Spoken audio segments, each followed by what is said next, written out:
Alabado sea Jesucristo y María Inmaculada. Bienvenidos a este domingo 19 del tiempo ordinario. Vamos a leer del Evangelio de San Mateo capítulo 14, versículo 22 al 33, bien conocido como el episodio donde Jesús camina sobre el agua.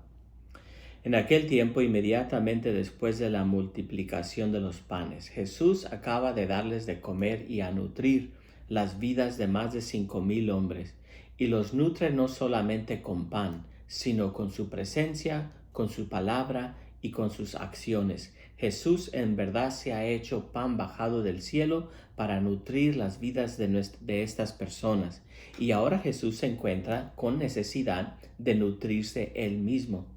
Imagínense qué bonito, si Jesús se puede vaciar porque Él se hace del pan de vida y se da a los demás, Él se da a vaciar, Él necesita llenarse también.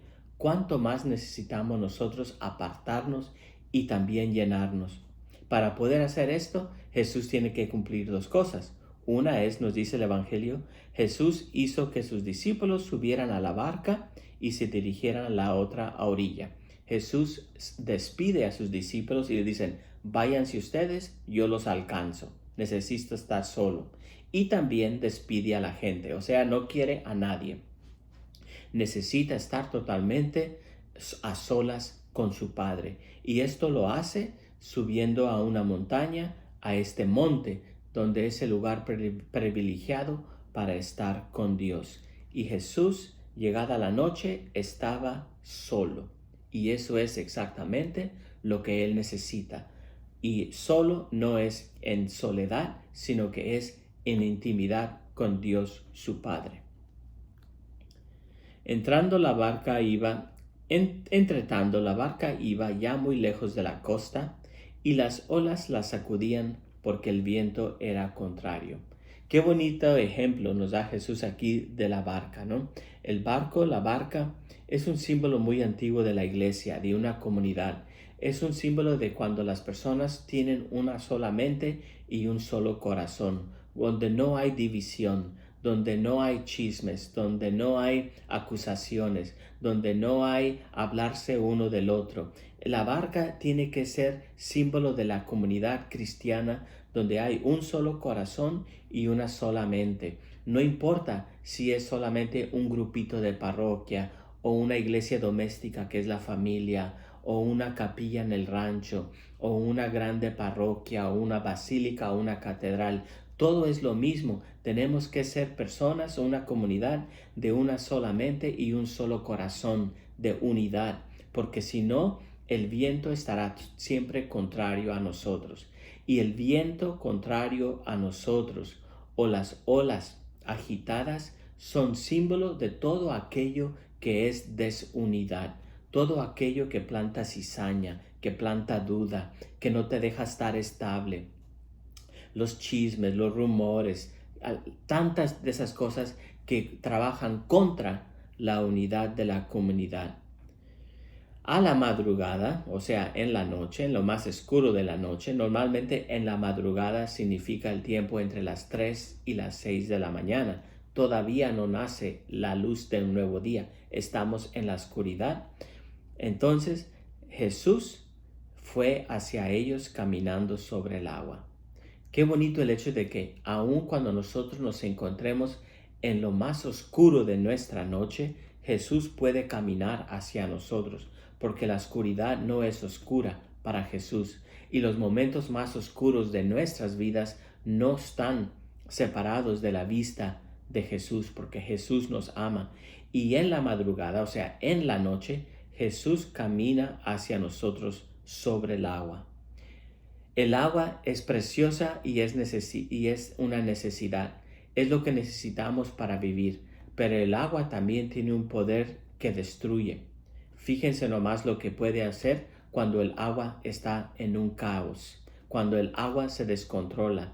Fíjense nomás lo que sucede cuando hay un huracán, o cuando hay un tsunami, o cuando el río se desborda, o cuando hay destrucciones de aguas, ¿no? El agua siempre ha sido con mucha reverencia, cuidándola por la vida que nos da, pero también el agua les da mucho pánico y miedo a tanta gente por el poder que contiene. Y en la Biblia ha sido siempre un símbolo del caos que existe en nuestras vidas, que existe en el universo, que existe en nuestro planeta. Y Jesús camina sobre el caos. Jesús camina sobre toda esta agua agitada. Jesús tiene poder de calmarlo porque Él es Dios. Los discípulos, al verlo andar sobre el agua, se espantaron y decían, es un fantasma. Y daban gritos de terror. ¡Wow! Los discípulos estaban aterrorizados pensando que Jesús era un fantasma. No están acostumbrados a ver a Dios tener poder sobre ese caos. No están acostumbrados a que Dios puede calmar sus tormentas. No están acostumbrados a que Dios entre en medio de nuestras tormentas, en medio de nuestro caos. No están acostumbrados a que Dios se meta en nuestros problemas, a que Dios esté en medio de todo aquello que nos agita, todo aquello que va contra. No estamos acostumbrados a ver a Dios allí y también nos aterrorizaremos nosotros si vemos a Dios en medio de allí. Y Jesús los tiene que calmar presentándose como el Dios que es y les dice, no tengan miedo. ¿Notan ustedes cómo en la Biblia, cada vez que Dios se manifiesta o se hace conocer a un ser humano, la primera cosa que tiene que decir es, no tengan miedo? ¿Qué clase de imagen de Dios tenemos? ¿Qué pensamientos de Dios tenemos que pensemos que cada vez que Dios se hace presente a nosotros, o nos va a castigar, o nos va a regañar, o nos va a aterrorizar, que siempre nos tiene que decir, no tengan miedo, soy yo? Y lo mismo hace Jesús, no tengan miedo, soy yo. Nos da el mismo nombre de Dios. Pedro, al ver a Jesús caminar sobre el agua, le dice, Señor, si eres tú, mándame a caminar sobre el agua contigo. Señor, si eres tú. Si eres tú, es la misma tentación, es la misma duda de la misma cizaña que Satanás usa en el desierto con Jesús en sus tentaciones.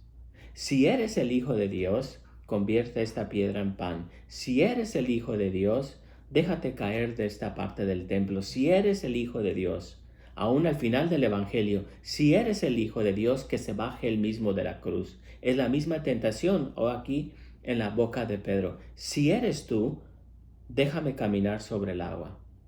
Y Jesús le dice, ven, no tiene miedo, ven.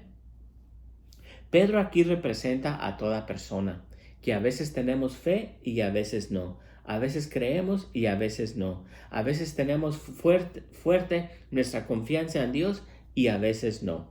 Y Pedro, y dice, la escritura dice, Pedro comenzó a caminar sobre el agua. Comenzó. Y eso ya es ganancia. Si nosotros comenzamos a creer en el poder de la divinidad que vive en nosotros, ya es ganancia. Si nosotros podemos comenzar a creer en la acción de Dios dentro de nosotros, ya es ganancia. Si nosotros comenzamos a creer que el Espíritu Santo de verdad vive dentro de nosotros, que somos templos de Dios, que la Trinidad está siempre con nosotros, es ya ganancia. Pero el problema es que nosotros creemos eso por un instante, viene un problema pequeño o mediano y todo se derrumba. Volvemos a lo mismo, volvemos a cero. Le sucedió a Pedro también, porque en cuanto se dio cuenta y cuanto vio el viento que estaba contrario, dice la escritura, comenzó a hundirse y gritó. Comenzó a hundirse. Al igual que comenzó a caminar sobre el agua, también comenzó a hundirse. Y para mí este es el milagro más bonito. El milagro más bonito no es que Jesús caminó sobre el agua. Él es Dios. Él es el creador de todo. Él tiene ese poder. Lo que en verdad para mí es un milagro es que Pedro que se llama piedra, y una piedra no flota. Una piedra no comienza a hundirse. Una piedra se hunde y se hunde rápido. Y a veces nosotros somos duros como la piedra. También nosotros tenemos cabeza y corazón duro de piedra y deberíamos de hundirnos en nuestros chismes, en nuestros pecados, en todo aquello que nosotros nos creamos, en el caos que nosotros creamos para nosotros mismos. Nos hundimos en nuestro mismo mar. Pero Jesús nos ama tanto que no lo permite. Y Jesús Jesús nos da la salvación y nos ofrece la salvación antes de hundirnos. Comenzó a hundirse. Y tenemos que tener la misma confianza de Pedro. Y cuando estemos comenzando a hundirnos, debemos de llamar al Señor, Señor, sálvame. No cuando ya estemos hundidos bajo el agua. Antes, cuando comencemos a hundirnos, debemos de gritar a Él. En cuanto subieron a la barca, el viento se calmó. Y todos dijeron, verdaderamente tú eres el Hijo de Dios. ¿Cuál es nuestra lección? Nuestra vida está llena de caos, nuestra vida está llena de tormentas, nuestra vida está llena de vientos contrarios, en mares agitados. Nuestra vida no siempre es fácil y no siempre es un crucero. A veces vamos por aguas muy tormentosas. Lo importante es saber que tenemos nosotros la misma fe de Pedro de poder clamar al Señor, ayúdame, sálvame. Tenemos el mismo poder de Pedro de a veces caminar sobre el agua, comenzando a caminar. Y si nuestra fe fuera lo suficiente para constantemente comenzar a caminar, es suficiente. Pero con la gracia de Dios podemos llamarle a su ayuda. Porque si nosotros dependemos nada más de nuestro trabajo, de nuestro mérito, de nuestras propias fuerzas, les aseguro que no comenzará a hundirse. En verdad, nos hundiremos y nos hundiremos profundamente. Dios los bendiga.